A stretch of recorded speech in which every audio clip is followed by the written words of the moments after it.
pinatay na rin. You see? Ganun ba kababaw? Nako po, malungkot na sinapit. Di sa loob ng Senado. Nagkaroon po ng patayan.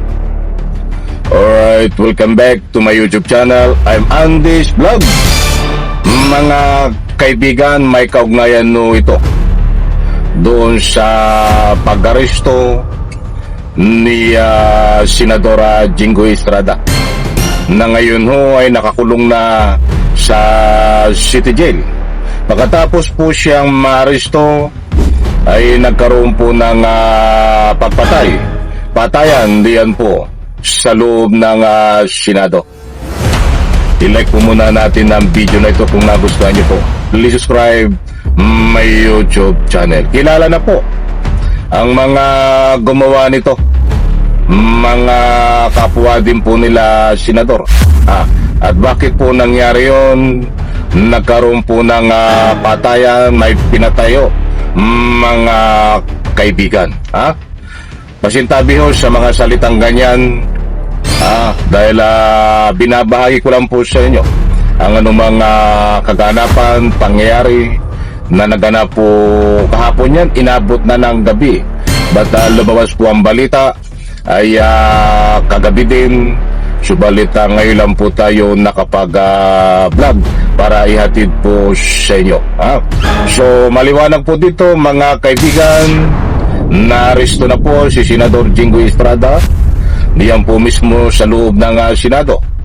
At pagkatapos po niyan ay nagkaroon po ng komosyon at mayroon pong pagpatay, may pinatay ho diyan po mismo sa loob po ng Senado. Mga kaibigan, at kilala na po kung sino ang mga involved dito sa sinasabi po natin na nabanggit na kaunting komosyon, mga kaibigan. Ito po, para po sa lubos ninyong pangunawa, wag po kayong alis para lubos nyo pong maunawaan ito, mga mahal kong taga-subaybay. Ito po, at ibabahagi ko po sa inyo. Shoutout po sa lahat. Napasusan ng ilang miyembro ng minority bloc na patayan sila ng ilaw at wifi sa plenaryo. Ang dahilan, di raw kasi sila sumama sa panawagang mag-boycott para kay Senador Jinggoy Estrada. Nasa frontline na balita yan si Mon Wallace. Maraming beses po ako inalok na talikuran ang independent majority bloc. Kapalit ang pagbabasura sa aking kaso. Ngunit, hindi ko po ito tinanggap. Sulit pa rin daw si Senator Jinggoy Estrada sa majority bloc kahit inalok daw siyang umalis kapalit ang pagbasura sa kaso. Hindi ako magtitinag sa anumang pagigipit, pananakot, political maneuvering para talikuran ang aking paninindigin. Ngayon kung tadaliin niyo kung sino sila, abangan ninyo ang susunod na kabanata. Gumagawa ka na naman ng istorya, Senador Jinggoy. Bakit hindi mo inilabas noon yan? Wala nang maniniwala sa iyo. Diyan ka na lang sa kulungan, diyan mo ipagtanggol yung sarili mo sa korte. Mga kaibigan, ito ho, susunod na. Kaya sabi ko nga po sa inyo, huwag kayong alis, huwag nyo pong kaligtaan, panoorin kung ano itong usapin na pagpatay diyan po sa loob ng Senado. Mga kaibigan, ito po, samahan nyo po akong panoorin. Naku po, matindi ho, grabe, baka hindi ho kayo maniwala at sino ang mga sangkot dito. Ito po, Pero tingin ni Senador Rafi Tulfo, parang baliktad. Sila na nga raw mas kaunti sa minority, sila pa ang magigipit. Kung tutusin kami dapat ang gigipit kasi kami ang minority. Kami manggigipit sa majority. How can that happen? Outnumbered kami para manggipit sa kanila. Pinatayan din daw sila ng aircon at internet sa plenaryo nang hindi sila makiisa sa panawagan umano ni Senate President Alan Peter Cayetano na i-boycott ang pag-aresto kay Estrada. Just because never isang kasamaan kami na sinusunod lang po ang rule of law, kailangan siya mahuli, is serving warrant. Gusto niya pati kami mag-boycott. Isa pa, pinatayan kami ng aircon, pinatayan kami ng internet, pati yung CR, aircon sa CR, pinatayan na rin. You see? Ganun ba kababaw? Panat naman ang Palasyo, bago pa mabuo ang Majority 13, naawit na sa blood control scandal ang ilan sa kanila. Ngayon, ang bumubuo halos sa majority, sila yung merong issue. May mga kaso na nakaabang. Di umano, hindi ba kabaliktaran yung sinasabi, baka sila yung namumulitika. No-show kaninang hapon ang majority block sa plenaryo. Minority senators lang mga present. Pero 7:30 p.m. na nang kumpirma ng opisina ni Senate President Cayetano na walang sesyon ngayong araw. Ikinadismayayaan ng mga taga-minorya. Wala po sinabi. Wala, except sa social media ng post. Ayun mga kaibigan, na disclaimer lang, mga mahal kong taga-subaybay, marami po ang meaning ng pinatay, pinatayan.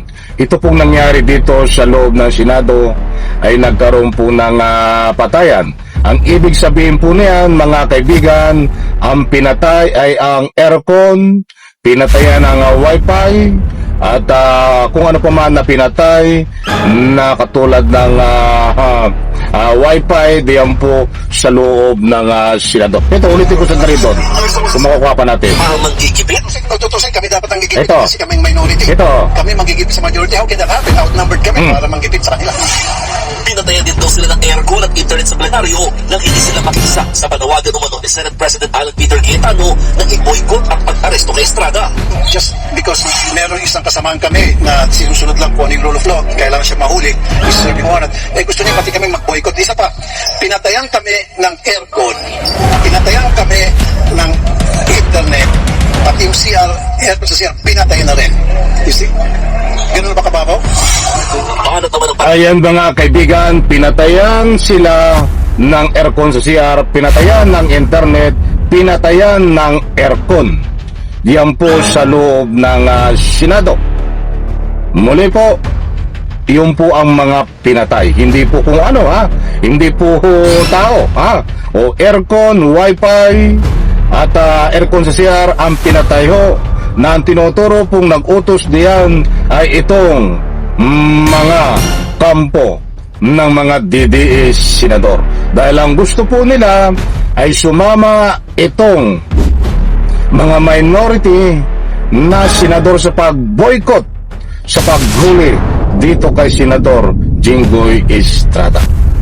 Kaya't napakalungkot ho ang sinapit kahapon diyan sa loob ng Senado dahil instead sa halip na magtrabaho itong mga senador na itong DDS ang ginagawa ho ay kadramahan na naman, katarantaduhan, kalukuhan sa loob ng Senado. Ganyan ba ngayon? Hindi hindi ba, hindi ganyan ba? Ganyan na ho ngayon. Ganyan na ngayon, kababa ang dignidad ng Senado. Ganyan na ho ngayon, kababa ang antas ng Senado sa pamumuno. Nagsimula ho yan sa pamumuno nitong si Boy Tinke Kawatan Cayetano, mga kaibigan. In reaction mga kaibigan, diyan po sa comment section, inaanyayahan ko po kayong magbigay ng anumang public opinion. Mali po, hindi ho tayo nagpapakalat ng anumang fake news. Kung nasabi po natin na nagkaroon ng patayan, ang pinatay ho ay wifi, aircon at ang aircon sa CR. Hindi po kung ano ang pinatay. Marami ho ang meaning ng pinatay. Pinapaliwanag ko po sa inyo para hindi ho kayo mabiktima ng anumang fake news. Isang like, isang share sa video na ito. Salamat po.